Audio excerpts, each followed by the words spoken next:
Hi guys, in this quick lecture we're going to talk about the binomial distribution and well, it's a situation that we've really studied before but arises enough that it's worth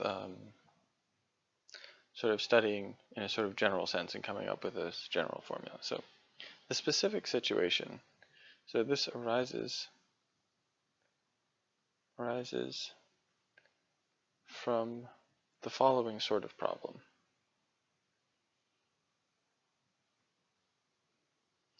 Following sort of problem. So we're going to look at a specific example and generalize it and sort of, well, basically come up with a formula that we can then just apply. So it comes from this following example. You flip a coin. You flip a coin, let's say 5 times. What is the probability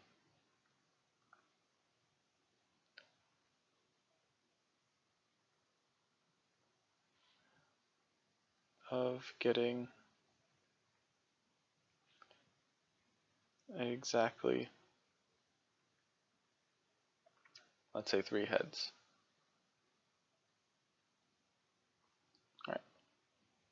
This is a question we've actually studied a few times, but let's run through it quickly just to refresh.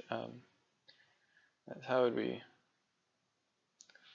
solve this? So let's say we have 5 tosses, and each one could be heads or tails with 50% probability. Right, and we want exactly 3 heads. So an outcome is specified by which 3 tosses result in heads, right? So the number of possible outcomes that have 3 heads, so possible outcomes with exactly 3 heads is simply the number of subsets of the tosses, well, the number of subsets of 3 of the number of tosses, so is 5 choose 3, which is the binomial coefficient. That's the name for this sort of thing, which is why it's called the binomial distribution. Anyway, and then the total number of outcomes, right? So total number of outcomes is 2 to the 5, and so probability, so the answer is 5 choose 3 divided by 2 to the 5. All right, this is the combinatorial approach, but this approach would be harder if we were, say, flipping an unfair coin or something like that. So we want to generalize what we did here to be able to answer similar questions in a slightly more general context. So the key things that made this computation work, so this sort of situation, is we have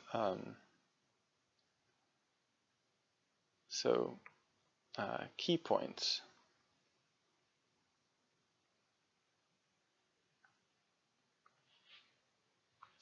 So we have a repeated experiment. We have a repeated experiment. I'm going to say a repeated binary experiment, in that there's only 2 outcomes possible. Repeated binary experiment.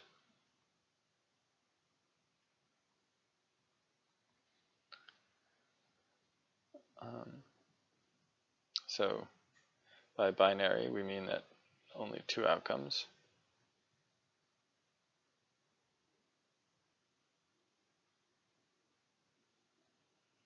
That's one key thing. The other key thing is that each flip we made was independent of each other. So each flip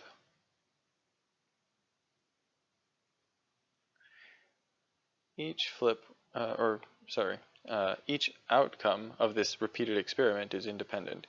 Each time the experiment is run, each time we run the experiment,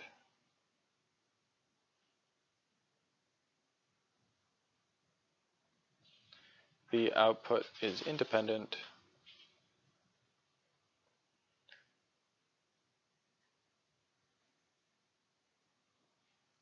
of all the other times.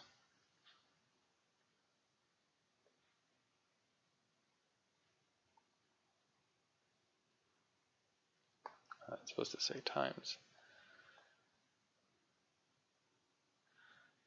All the other times. Right, so these are really the key ingredients. And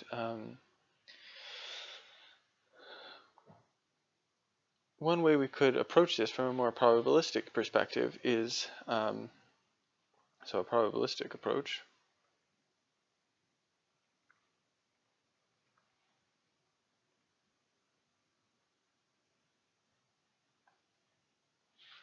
for the example we just gave is that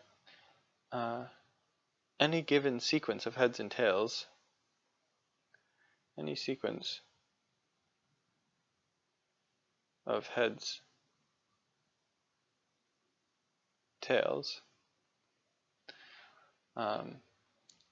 so for example, we could say heads, tails, tails, heads, heads. Right. There's an outcome with exactly 3 heads. The probability of getting this outcome has probability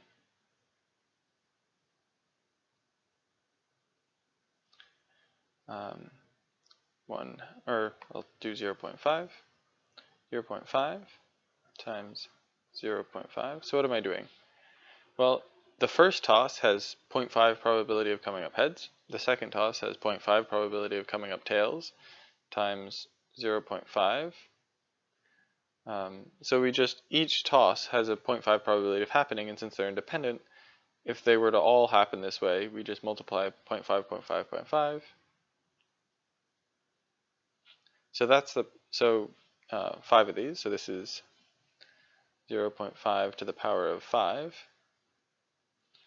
And that's the probability of getting this specific sequence of heads and tails. Right, so that is probability of happening.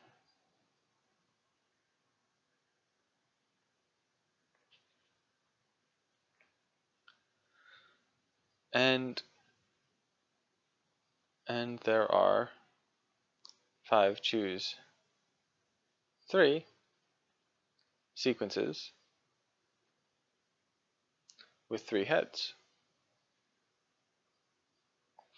Right, and they each had 0.5 to the 5 probability of happening, so the probability of one of them happening, since this is an OR situation, we would just add them all together. So we would get 5 choose 3 times 0.5 to the 5 probability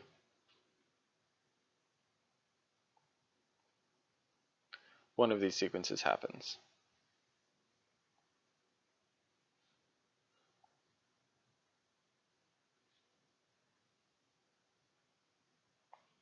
Right. All right, so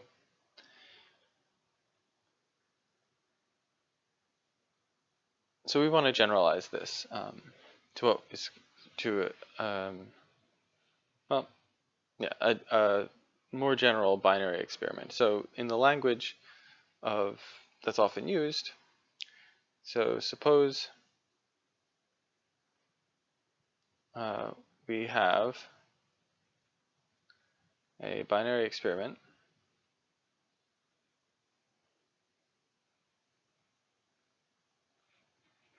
and the language that's often used is that the outcome of the experiment is either success or failure. And really what constitutes success and what constitutes failure is kind of arbitrary. You just choose one outcome that you call success and one outcome that you call failure.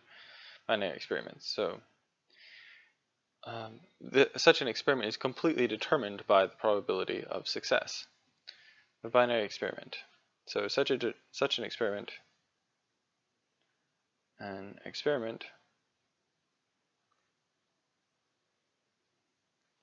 is determined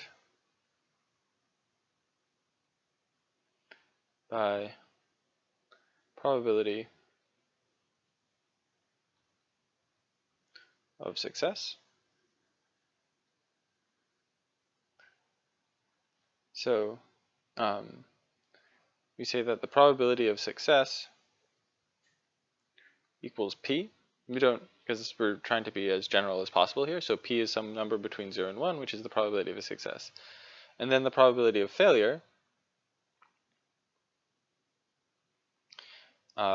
is often called q, and that just equals 1 minus p, right? Since there's only two possible outcomes, and p is one of them, the other one has to be 1 minus p, because they have to add to 1.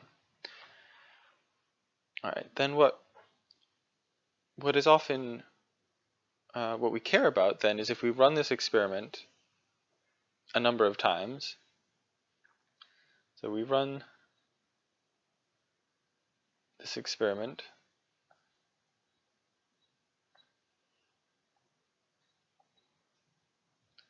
and we want to be flexible with how many times you run this experiment. So let's say n times.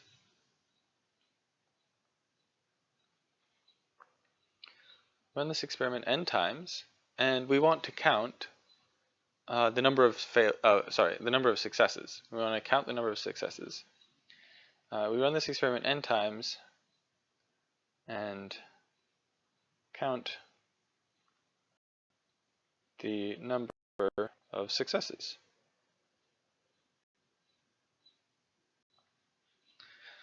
So in the right, so then the question is, what is the probability of getting some specific number of successes?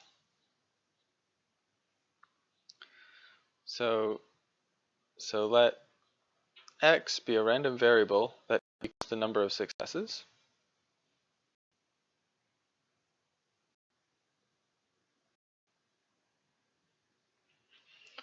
Right?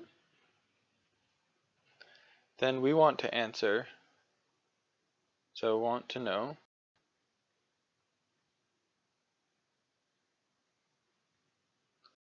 what is the probability of x equaling k, or some k. This is what we know.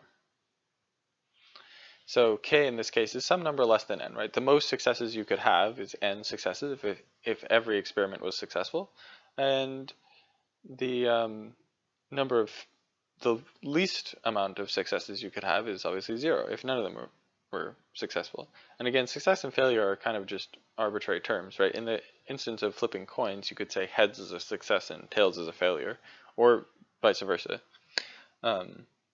It's just the language that gets used. But right, so k has to be between 0 and n. So 0 is less than or equal to k is less than or equal to n. Alright, so it turns out we have all the tools to do this. We're just not used to thinking abstractly, right? None of the numbers are pinned down. But let's go through, and when we're finished, we'll have a formula that we can just apply. So we have so an outcome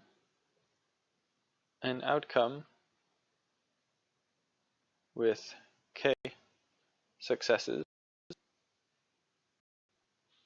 Well, we run n experiments, 1, 2, 3, 4, ... up to n, and we want k of them to be successful. So let's maybe label the successes in orange, just to have a few more. So this will be success, failure, success, success, ... failure, success, failure.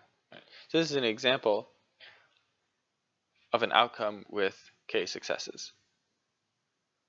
So there's two questions we need to answer. Is what is the probability of this outcome? What is the probability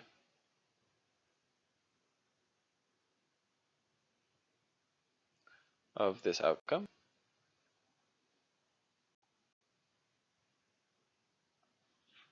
Well, each time we run the experiment, it's independent. So we can just multiply the probability of success times failure times success, ... So this equals So the probability of this specific outcome would be P, right? Because we had success on the first one, times failure, which is Q, or 1 minus P, times the probability of success times the probability of success. I'm not really sure what's happening in here, so we have a dot dot dot times the probability of failure, 1 minus P, times the probability of success, which is P, times the probability of failure, which is 1 minus P. Right. So the nice thing about multiplication, right, is that order that you multiply things in doesn't matter. So this whole number that is the probability, all that matters is the number of successes and the number of failures. And we have k successes, so we have the probability of success raised to the power of k, times the probability of failure, which is 1 minus p, raised to the power of the number of failures there were. Well, since there were n total experiments and k successes, there have to be n minus k failures. So that's the probability of this individual outcome, and this is the same probability for any outcome with k successes. So then how many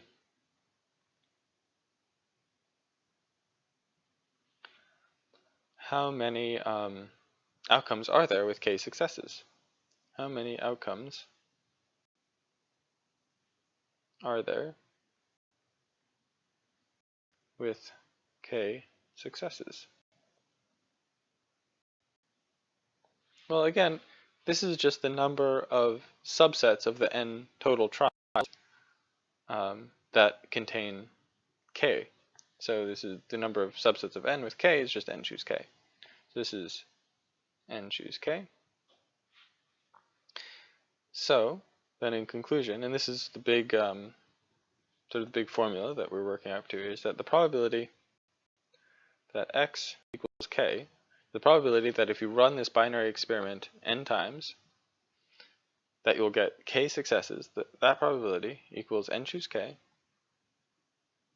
times the probability of success to the power of the number of successes, p to the k, and times the probability of failure to the power of the number of failures, which has to be n minus k. Right, and this is also written n choose k, p to the k, q to the n minus k. But since p and q are so related, I prefer to write it like the first way, but it doesn't really matter. Right. So x, the random variable,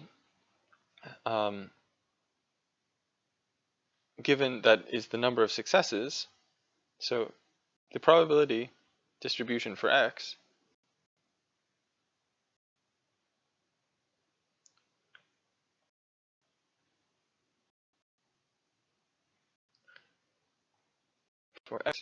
is called a binomial distribution.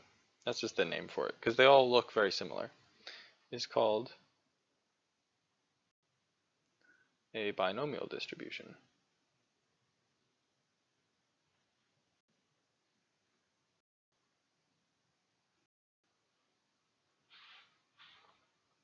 Okay. So really what we'll be doing is simply different contexts. What success are and what failure are will be different, and we'll kind of have to figure out how this kind of binary experiment models the situation so that we can apply the formula and figure out what p is, what n is, what k is. So this probability distribution for x is called a binomial distribution, and it's determined by 3 numbers, and is determined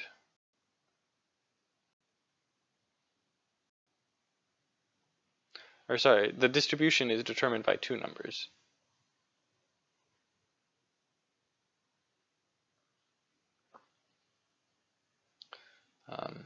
N, which is the total number of trials, and p, which is the probability of success, right? So once you figure out n and p, then you know what the probability of x equaling k for any k between 0 and n. All right, so let's apply this formula to various situations. All right, so our first example is the next part of the worksheet. So suppose you're tossing, that should say a fair coin, not a fail coin. A fair coin. After 10 tosses, what is the probability of having 5 heads and 5 tails? All right. So in this case, now just our binary experiment is the coin toss. So let's say binary experiment is the coin toss. Right? And well, we have to figure out what success is. So let's just say success is heads. Let's say success equals heads. Obviously, that's a completely arbitrary decision. We just need to make sure once you've made that you're completely consistent. Coin toss, success is heads, and the probability of success. So P equals 0.5. It's a fair coin. And N is the total number of trials. That's 10. We do 10 tosses, so N equals 10. So then, that's all we need to know to get the distribution, but it's not asking about the whole distribution. It's asking about a specific outcome, which is that you have 5 heads and 5 tails. So that's K equals 5. So then, the probability that X equals 5 equals N choose K, which is 10 choose 5, times the probability of success, which is 0.5, to the power of the number of successes, which is 5, times the probability of failure, which is also 0.5, to the power of the number of failures, which is also 5 in this case. All right, so you can just plug this in. And what we get is that this equals roughly 0.285. All right. I'll let you do B on your own. It's a little bit, what you get should be a little bit smaller than what you get for part A. Let's just do number C, just in case your calculators can't handle it. So in this case, it's the same experiment. We're now just doing it 100 times. So now N equals 100, and K we want to 50. And so then the probability that X equals K equals 100, choose 50, times 0.5 to the power of 50, number of successes, times 0.5 to the power of 50, just the number of failures. Obviously, you could combine these and just write 0.5 to the power of 100, but that's kind of a special case because we have success and failure are equally likely. So that's why I'm just sort of being pedantic and keeping them separate. All right, but what does this equal? This equals roughly 0.0796.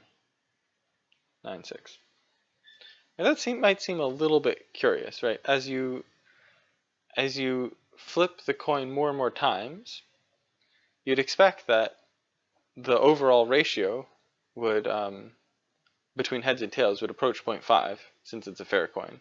The more times you flip it, the closer the average behavior should become. That's just what our intuition would say. But this is telling us that the actual probability of getting precisely 50-50 decreases as the number of total flips increases. And these two facts aren't contradictory. It just might be slightly unexpected. But what's going on is just there's so many more things that could happen that would give you a close ratio. Like if you got 49 heads or 48 heads, your ratio is still very close to 0.5. But you've got all these other outcomes that give you roughly the same ratio that you don't have if you only flip it a few times. So the probability ends up getting spread out over more possibilities. All right. And we'll look at some pictures of this, but let's do more examples first. So if the probability that a person is left-handed is 0.1, what's the probability that in a group of 20, at least 2 people are left-handed? Right, so this doesn't look like an experiment like tossing a coin, but really it is. And in this case, the coin toss is whether a person is left-handed or right-handed. So let's say the experiment, right?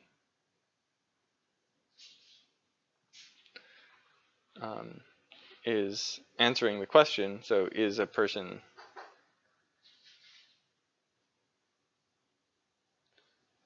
L-handed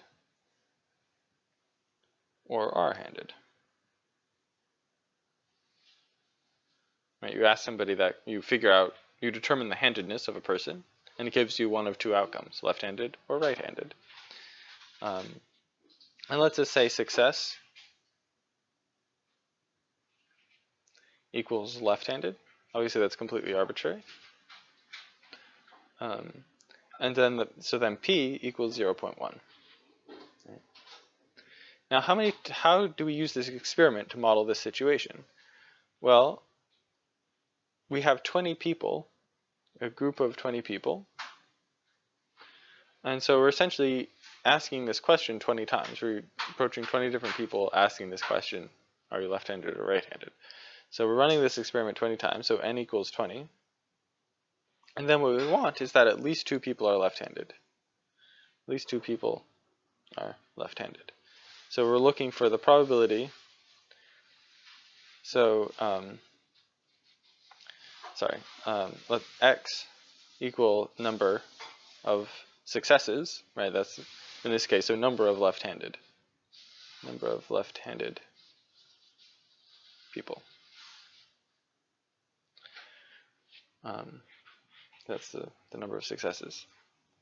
All right, so using our formula, well, what we want to answer is, what is the probability that x is greater than or equal to 2? Alright, so this is, if we use the formula directly, this will be slightly complicated, but let's see what it would do. Well, this would be the probability of there being exactly 2, which would be 20 choose 2, times the number of successes, which, the probability of success, 0.1, to the power of the number of successes, 2, plus, times the probability of failure, 0.9, times the number of failures, which is 18. Okay, so this is the probability that there are exactly 2. Or rather, I'll just write probability that x equals 2. Alright, so then we need to add to that the probability of x equaling 3.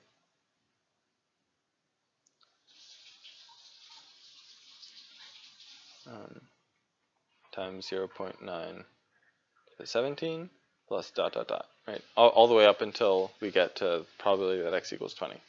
Alright, so that's a lot of work, but as we've seen before, often what's easier to answer is, instead of the probability that x is greater than or equal to 2, we'll look at, so this equals 1 minus the probability that x is strictly less than 2, right? And that's many fewer cases and much easier to do formulaically. So this is 1 minus the probability that x equals 1, right, minus the probability that x equals 0. And so that equals 1 minus, so if x equals 1, this is 20 choose 1, times 0.1 to the power of 1, times 0.9 to the power of 19, right, minus 20 choose 0, times 0.1 to the 0. We have 0 successes here. So, both these things are 1, so we didn't really have to write them down, but I'm just writing them down to be as consistent as possible. Times 0.9 to the power of 20. And if you do that out, this roughly equals 0.2, that's not a 2, 0.27017. And this roughly equals 0.121577. And all told, the end result is roughly 0.608. Okay, so in a group of 20 people, if this probability is correct, this 0.1, you have about a 60% chance of having at least 2 of them be left-handed. Nifty.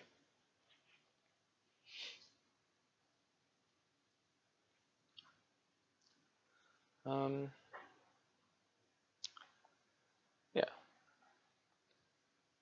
Let's honestly, Alright, so I guess we should do the next question. No, actually, let's cut it here. We'll say, why don't we say 5 is optional?